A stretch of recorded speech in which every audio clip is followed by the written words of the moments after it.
गांधी चौक police Thane हद्दीमध्ये market yard जनावर बाजार परिसरामध्ये काही लोक मद्य सेवन करत बसत असल्याची तक्रारी वारंवार येत होत्या. पेट्रोलिंग दरम्यान आज आम्ही काही लोकांना इथे ताब्यात घेतलेलं आहे. प्रचलित कायद्यांअंतर्गत आम्ही त्यांच्यावर कारवाई देखील करणार आहोत. माझं नागरिकांना आव्हान आहे की अशा प्रकारे सार्वजनिक ठिकाणी कोणी मद्यसेवन किंवा इतर नशा अनुषंगाने काही करत असेल, आपण आपले मदत सेवेकरिता असलेल्या डायल 112 वर याची तक्रार करायची आहे.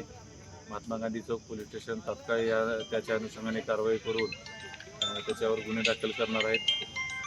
माननीय पोलीस अधीक्षक संदीप घुगे साहेब, उपविभागीय पोलीस अधिकारी माननीय प्रेम गिल्डा साहेब यांच्या मार्गदर्शनाखाली 2 विविध पथके तयार करून त्यांच्या मार्फतीने हद्दीतील ब्लॅक स्पॉट आम्ही आयडेंटिफाय करीत आहोत. ज्या ब्लॅक स्पॉटवर आमदाराचा फायदा घेऊन काही लोक मद्यसेवन इत्यादी करत असतील अशी जर माहिती काही प्राप्त झाली, आम्ही तात्काळ तिथे जाऊन वरिष्ठांच्या मार्गदर्शनाखाली कारवाई करणार आहोत.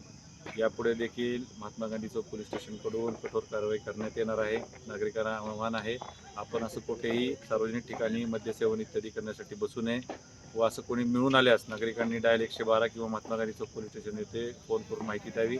महात्मा गांधी पोलीस स्टेशनची दोन्ही पथके तात्काळ तिथे जाऊन कारवाई करणार आहे. जय हिंद.